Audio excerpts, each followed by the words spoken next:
Bienvenidos a nuestro podcast La Biblia en un año, día 329. Tu ejemplo. El Papa Francisco se detuvo por un momento después de una de sus audiencias generales para orar, abrazar y poner manos sobre un hombre con neurofibromatosis, una enfermedad que produce deformaciones severas. El rostro del hombre estaba cubierto de tumores. La imagen del brazo del Papa en la plaza de San Pedro se volvió viral en los medios de comunicación social, inspirando a millones a través de su conmovedor ejemplo de amor de Cristo. Hay gran poder en el ejemplo. Es difícil mejorar si no tenemos otro modelo a seguir más que nosotros mismos. Un buen ejemplo no solo es inspirador, sino que también nos da un patrón de copia de aprendizaje. No solamente te beneficias más por seguir el ejemplo de otros, también tu ejemplo es vital si tienes que influir de alguna forma sobre otras personas. Albert Schweitzer, el teólogo filósofo del médico francés, sostuvo: el ejemplo no es lo principal para influir en los demás, es lo único. Depende más de tu caminar que de tu hablar, de lo que practicas que de lo que predicas, de lo que haces que de lo que dices. Lo que la gente ve es más importante que lo que escucha, pues la gente practica aquello que ve, como describe John Maxwell. El 89% de lo que la gente aprende proviene de un estímulo visual, el 10% de un estímulo auditivo y el 1% de los otros sentidos. Lo que oyen, entienden, lo que ven, creen. Como leíamos ayer, estás llamado a seguir el ejemplo de Jesús en tu vida, en 1 de Pedro 2:21. Hoy vemos algunas de las implicaciones de esto. Vamos a leer juntos Proverbios 28, del 18 al 28. Los intachables serán librados del peligro, pero los corruptos serán destruidos de repente. El que se esfuerza en su trabajo tiene comida en abundancia, pero el que persigue fantasías termina en la pobreza. La persona digna de confianza obtendrá gran recompensa, pero el que quiera enriquecerse de la noche a la mañana se meterá en problemas. Nunca es bueno mostrar parcialidad, incluso algunos hacen lo malo por un simple pedazo de pan. Los ávaros tratan de hacerse ricos de la noche a la mañana, pero no se dan cuenta de que van directo a la pobreza. A fin de cuentas, la gente aprecia la crítica sincera mucho más que la adulación. El que roba a su padre y a su madre y dice que tiene de malo es igual que un asesino. La avaricia provoca pleitos. Confiar en el Señor resulta en prosperidad. Los que confían en su propia inteligencia son necios, pero el que camina con sabiduría está a salvo. Al que ayuda al pobre no le faltará nada, en cambio los que cierran sus ojos ante la pobreza serán maldecidos. Cuando los perversos toman el control, todos se esconden. Cuando los perversos caen en la calamidad, los justos prosperan. Gloria a Dios. Número 1. Camina en sabiduría. El conocimiento es horizontal y la sabiduría es vertical, pues viene de arriba. Seguir el ejemplo de Jesús significa caminar en sabiduría. Jesús caminó en sabiduría desde sus primeros días. Estaba lleno de sabiduría. Decían maravillados muchos de los que le oían: ¿qué sabiduría es esta que le ha dado? Se lo pueden ver en Marcos 6:2. ¿Qué significa andar en sabiduría? El escritor de Proverbios dice: el que camina en integridad será salvo, pero el de caminos torcidos caerá en una fosa. También pueden leer Proverbios 28:18. Dice en la traducción de Message, continúa diciendo: si crees que lo sabes todo, claramente eres un tonto. Los verdaderos sobrevivientes aprenden de la sabiduría de los demás. Es sabio trabajar duro en vez de perseguir fantasías. Trabaja tu jardín y terminarás con mucha comida. Juega y anda de fiesta y terminarás con un plato vacío. La fidelidad es mejor que la actitud de tener prisa por enriquecerse. El sabio es generoso, el tacaño ansía enriquecerse sin saber que la pobreza lo aguarda. El que ayuda al pobre no conocerá pobreza, el que niega su ayuda será maldecido. A veces la confrontación es necesaria, la gente aprecia la crítica sincera mucho más que la adulación. Jesús nunca tuvo miedo de la confrontación. Al final, una reprimenda seria se aprecia mucho más que la adulación servil. Sigue confiando en el Señor. La persona que confía en el Señor prosperará y el que actúa con sabiduría se pone a salvo. Oremos juntos. Señor, ayúdame a caminar en sabiduría confiando en ti. Vamos a leer también juntos 1 de Pedro 3 del 1 al 2. Dice a las esposas, de la misma manera ustedes esposas tienen que aceptar la autoridad de sus esposos. Entonces, aun cuando ellos se nieguen a obedecer la buena noticia, la vida recta de ustedes les hablará sin palabras. Ellos serán ganados al observar la vida pura y la conducta respetuosa de ustedes. No se interesen tanto por la belleza externa, los peinados extravagantes, las joyas costosas o la ropa elegante. En cambio, vístanse con la belleza del interior, la que no se desvanece, la belleza de un espíritu tierno, sereno, que es tan precioso a los ojos de Dios. Así como lucían hermosas las santas mujeres de la antigüedad, ellas ponían su confianza en Dios y aceptaban la autoridad de sus maridos. Por ejemplo, Sara. Sara obedecía a su esposo Abraham y lo llamaba Señor. Ustedes son sus hijas cuando hacen lo correcto sin temor a lo que sus esposos pudieran hacer. A los esposos, de la misma manera ustedes maridos tienen que honrar a sus esposas. Cada uno viva con su esposa y trátela con entendimiento. Ella podrá ser más débil, pero participa por igual del regalo de la nueva vida que Dios les ha dado. Trátenla como es debido para que nada les estorbe las oraciones de ustedes. A los otros cristianos, por último, todos deben ser de un mismo parecer. Tengan compasión unos a otros, ámense como hermanos y hermanas, sean de buen corazón y mantengan una actitud humilde. No paguen mal por mal. No respondan insultos con insultos cuando la gente los insulte. Por el contrario, contesten con una bendición. A esto los ha llamado Dios y les concederá su bendición. Pues las Escrituras dicen, si quieren disfrutar de la vida y ver muchos días felices, frena tu lengua de hablar el mal y tus labios de decir mentira. Apártate del mal y haz el bien. Busca la paz y esfuérzate por mantenerla. Los ojos del Señor están sobre los que hacen lo bueno y sus oídos están abiertos a sus oraciones, pero el Señor aparta su rostro de los que hacen lo malo. Sufrir por el bien. Ahora bien, ¿quién querrá hacerles daño si ustedes están deseosos de hacer el bien? Pero aun si sufren por hacer lo correcto, Dios va a recompensarlos. Así que no se preocupen ni tengan miedo a las amenazas. En cambio, adoren a Cristo como el Señor de su vida. Si alguien les pregunta acerca de la esperanza que tienen como creyentes, estén siempre preparados para dar una explicación, pero háganlo con humildad al respecto, mantengan siempre limpia la conciencia. Entonces, si la gente habla en contra de ustedes, será avergonzada al ver la vida recta que llevan por pertenecer a Cristo. Recuerden que es mejor sufrir por hacer el bien si es lo que Dios quiere, que sufrir por hacer el mal. Cristo sufrió por nuestros pecados una sola vez y para siempre. Él nunca pecó, en cambio murió por los pecadores, sufrió para llevarlos a salvo con Dios. Sufrió la muerte física, pero volvió a la vida en el espíritu. Por lo tanto, fue a predicarles a los espíritus encarcelados que desobedecieron a Dios hace mucho tiempo, cuando Dios esperaba con paciencia mientras Noé construía su barco.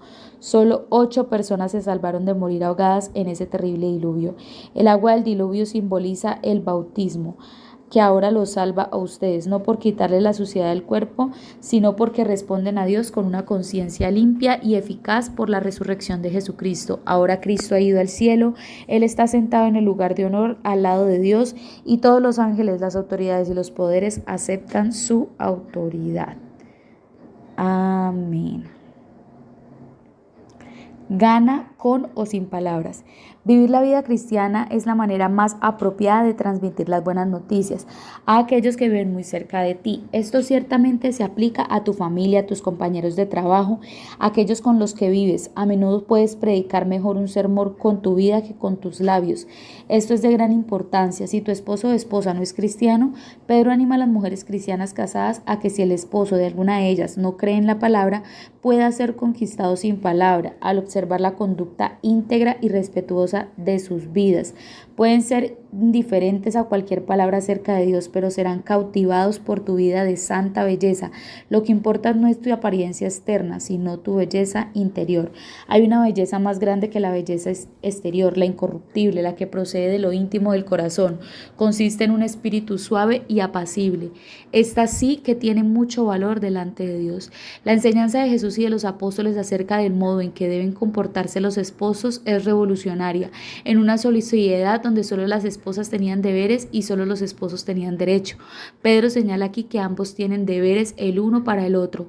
Así como Pedro le dice a las esposas que sean buenas personas, y buenas esposas, también le dice a los esposos que sean buenos esposos. Dicen, hónrelas, deleítese en ellas, trátenlas entonces como iguales para que sus oraciones no sean impedidas. Asegura que los esposos deben ser considerados y mostrar respeto. Tus oraciones no serán efectivas a menos de que arregles tu relación. ¿Cuál es el estilo de vida que persuadirá a los demás sin usar palabras? Se trata de vivir en armonía unos con otros, de amor comprensivo, de compasión, de humildad, donde el mal no se paga con mal ni el insulto con el insulto, sino con bendición. No represalias, ningún sarcasmo de lengua venenosa, en su lugar bendice. Ese es tu trabajo, bendecir. Serás una bendición y también recibirás bendición. Esto implica controlar tu lengua, refrenar el hablar del mal. Concentrarte siempre en hablar de manera positiva y veraz. Debes apartarte del mal y hacer el bien. Busca la paz y esfuérzate por mantenerla, lo cual te conducirá a una vida sin temor, donde Jesús tiene un lugar propio en tu corazón como Señor. Sin palabras podrás ser la mejor forma inicial para ganarte a aquellos que están cerca de ti. Sin embargo, las palabras también son muy importantes. No te avergüences de hablar. Estén siempre preparados para responder a todo lo que les pida razón de la esperanza que hay en ustedes, pero háganlo con gentileza y respeto. La arrogancia y la rudeza rara vez ganan la gente, tampoco una defensa verbal. Necesitas una defensa moral, una conciencia limpia para que la gente pueda decir aquello que les plazca acerca de ti y que no importe, pues Dios conoce la verdad. Mantén una conciencia limpia ante Dios para que cuando la gente te lance barro no te pegue nada.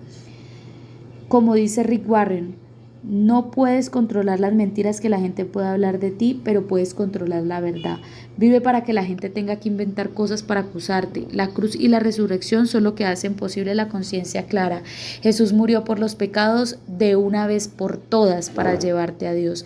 Esto es lo que simboliza el bautismo. No consiste en la limpieza del cuerpo, sino en el compromiso de tener una buena conciencia delante de Dios. Oremos juntos. Señor, ayúdame a vivir con la conciencia tranquila. Amén. Vamos a leer Ezequiel, todos juntos, Ezequiel 45. División de la tierra. Cuando se repartan la tierra entre las tribus de Israel, deberán apartar una sección para el Señor, la cual será su porción santa. Esa porción tendrá 13 kilómetros con 300 metros de largo por 10 kilómetros con 600 metros de ancho. Toda el área será santa. Una parte de esta tierra, un cuadrado de 275 metros al lado, se apartará para el templo y su alrededor se dejará libre para una franja adicional de tierra de 26 metros y medio de ancho. Dentro del terreno sagrado más extenso, midan una parcela de tierra de 13 kilómetros con 300 metros de largo y 5 kilómetros con 300 metros de ancho. Allí se ubicará el santuario del lugar santísimo. Esta área será santa, apartada para los sacerdotes que ofician ante el Señor en el santuario, y allí estarán sus casas. Allí también se pondrá mi templo. La franja de la tierra será sagrada junto a esa área. También de 13 kilómetros los 300 metros de largo por 5 metros con 300 metros de ancho. Se destinarán las viviendas de los levitas que trabajen en el templo. El lugar les pertenecerá a ellos y será lugar para sus aldeas. Junto a la tierra sagrada más extensa habrá una porción de tierra de 13 kilómetros con 300 metros a lo largo por 2 kilómetros con 650 metros de ancho, la cual se apartará para construir una ciudad donde pueda vivir cualquier israelita. Apartarán también 2 porciones de tierra especiales para el príncipe. La primera porción colindará con el lado oriental de las tierras sagradas y la ciudad, y la segunda colindará con el lado occidental, de modo que los límites extremos hacia el norte y el occidente de la tierra de los príncipes quedarán alineados con los límites oriental y occidental de los territorios de las tribus. Estas 2 porciones de tierra se le asignarán al príncipe. Entonces mis príncipes dejarán de oprimir a mi pueblo y de robarle, y repartirán al resto de la tierra, al pueblo asignado una porción a cada tribu. Reglas para los príncipes. Esto dice el Señor soberano: basta ya, príncipes de Israel, abandonen la violencia y la opresión y hagan lo que es justo y correcto. Dejen de estafar a mi pueblo y de robarle su tierra. No los desalojen de sus casas, dice el Señor soberano. Utilicen solamente pesas y balanzas legítimas y medidas exactas tanto para sólidos como para líquidos. El homer será la unidad estándar para medir volúmenes, tanto el efa como el bato equivaldrán 1/10 de homer. La unidad estándar para medir pesos será el ciclo de plata. Un ciclo equivaldrá las 20 jeras y 60 ciclos equivaldrán una mina. Ofrendas y celebraciones especiales. Tendrán que pagarle al príncipe el siguiente impuesto: una canasta de trigo o cebada por cada 60 que cosechen, y el 1% de su aceite de oliva, y una oveja o cabra por cada 200 que haya en los rebaños de Israel. Esas serán sus ofrendas de grano, ofrendas quemadas y ofrendas de paz, que harán expiación por quienes la presenten, dice el Señor soberano. Todo el pueblo de Israel debe contribuir y llevar esas ofrendas al príncipe. Al príncipe le corresponderá proveer las ofrendas que se entregan en los festivales religiosos, las ceremonias de luna nueva, los días de descanso y todas las demás ocasiones similares. Él también proveerá las ofrendas por el pecado, las ofrendas quemadas, las ofrendas de grano, las ofrendas líquidas y las ofrendas de paz, para purificar a los israelitas y hacerlos justos ante el Señor. Esto dice el Señor soberano: a comienzos de la primavera, el primer día de cada año nuevo, sacrifica un becerro sin defecto para purificar el templo. El sacerdote tomará la sangre de ese sacrificio por el pecado y lo pondrá sobre los marcos de la puerta del templo, sobre las 4 esquinas de la saliente superior del altar y sobre los postes de la puerta de la entrada del atrio interior. Haz lo mismo que el séptimo día del año nuevo por cualquiera que haya pecado por error o por ignorancia. De este modo purificarás el templo. El día 14 del primer mes deberán celebrar la Pascua, un festival que dura 7 días. El pan que coman durante ese tiempo será preparado sin levadura. El día de la Pascua el príncipe proveerá un becerro como sacrificio por su propio pecado y el pecado del pueblo de Israel. Cada uno de los 7 días del festival, el príncipe preparará una ofrenda quemada para el Señor, la cual consistirá en 7 becerros, 7 carneros sin defecto. También se entregará un cabrito cada día como ofrenda por el pecado. El príncipe proveerá una canasta de harina como ofrenda de grano y unos 4 litros de aceite de oliva con cada becerro y cada carnero. Durante los 7 días del festival de las enramadas, que cada año ocurre a principios del otoño, el príncipe proveerá esos mismos sacrificios para la ofrenda por el pecado, la ofrenda quemada y la ofrenda de grano, junto con la cantidad de aceite de oliva requerida. Ezequiel 46. Esto dice el Señor soberano: la puerta oriental del atrio interior permanecerá cerrada durante los 6 días laborados de cada semana, pero se abrirá los días de descanso y los días de celebración de luna nueva. El príncipe entrará a la antesala de la entrada desde afuera, luego quedará de pie junto al poste de la puerta de la entrada, mientras el sacerdote presenta su ofrenda quemada y su ofrenda de paz. Se inclinará en adoración dentro del pasillo de la entrada y luego regresará por donde entró. La puerta no cerrará hasta el anochecer. La gente común se inclinará y adorará al Señor delante de esta entrada los días de descanso y los días de celebración de luna nueva. Cada día de descanso el príncipe presentará al Señor una ofrenda quemada de 6 corderos y un carnero, todo sin defecto. Para acompañar al carnero, presentará una ofrenda de grano de una canasta de harina selecta, y con cada cordero la cantidad de harina que él decida, y tendrá que ofrecer unos 4 litros de aceite de oliva por cada canasta de harina. En las celebraciones de luna nueva llevará un becerro, 6 corderos y un carnero, todo sin defecto. Junto con el becerro se presentará una canasta de harina selecta como ofrenda de grano. Junto con el carnero presentará otra canasta de harina, y con cada cordero ofrecerá la cantidad de harina que decida. Con cada canasta de harina deberá ofrecer unos 4 litros de aceite de oliva.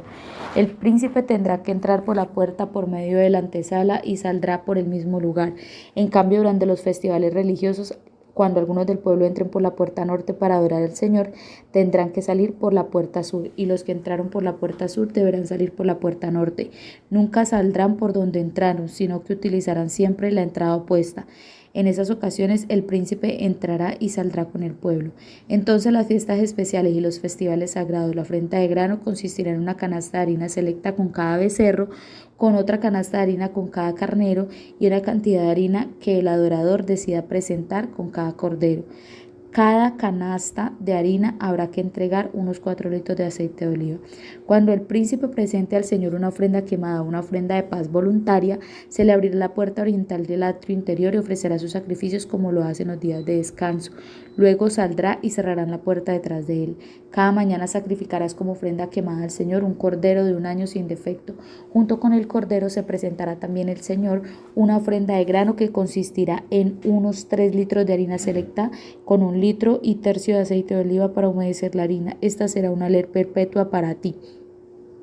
El cordero, la ofrenda de grano y el aceite de oliva se entregarán como sacrificio diario cada mañana y sin excepción. Esto dice el Señor soberano: Si el príncipe le regala un ternero a uno de sus hijos como herencia, le pertenece al hijo y a sus descendientes para siempre. Sin embargo, si el príncipe de su herencia le obsequia un terreno a uno de sus siervos, el siervo solo podrá conservarlo hasta el año del jubileo, que se celebra cada 50 años. Llegando ese tiempo, se devolverá el terreno al príncipe. En cambio, los regalos que el príncipe le dé a sus hijos serán permanentes. Además, el príncipe nunca podrá quitarle a nadie su tierra por la fuerza. Si le regala propiedades a sus hijos, tendrá que ser de su propia tierra, porque no deseo que ninguno de mi pueblo sea desalojado injustamente de su propiedad. Las cocinas del templo. En mi visión, el hombre me llevó por la entrada que había junto a la puerta y me condujo a las habitaciones sagradas que daban al norte y estaban asignadas a los sacerdotes.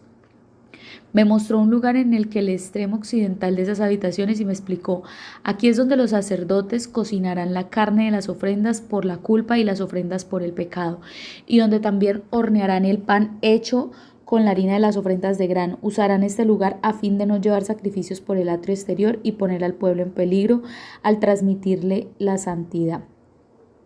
Luego me llevó nuevamente al atrio exterior y me condujo a cada una de sus 4 esquinas. En cada esquina había un recinto. Cada recinto medía 21 metros con 20 centímetros de largo por 15 metros con 90 centímetros de ancho y estaba rodeado por muros. Y en el lado interior de esos muros, por otro alrededor, había una saliente de piedra con chimeneas. Debajo de toda la saliente, el hombre me dijo: estas son las cocinas que usarán los ayudantes del templo para hervir los sacrificios ofrecidos por el pueblo.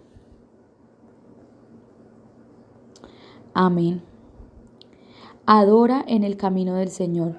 En su visión, Ezequiel ve una porción de terreno consagrada al Señor. Todo el territorio era sagrado e incluía un santuario donde los sacerdotes servían al Señor y tierra para los levitas, príncipes y todo el pueblo. Una visión de un pueblo en paz consigo mismo, en el cual todas las diferentes secciones y niveles de la sociedad viven de forma armónica y equitativa entre sí. Pero no es solo un lugar donde las personas viven bien juntas, es además un lugar donde el pueblo de esta tierra adorarán la presencia del Señor. La armonía entre las personas proviene de Dios y el corazón de todo está en la adoración. Se requieren 2 cosas para adorar en el camino del Señor. Lo primero es el arrepentimiento. El mensaje de Dios a los líderes: los príncipes de Israel dejen de extorsionar a mi pueblo. Lo afirma el Señor: usen balanzas justas, pesas y medidas exactas.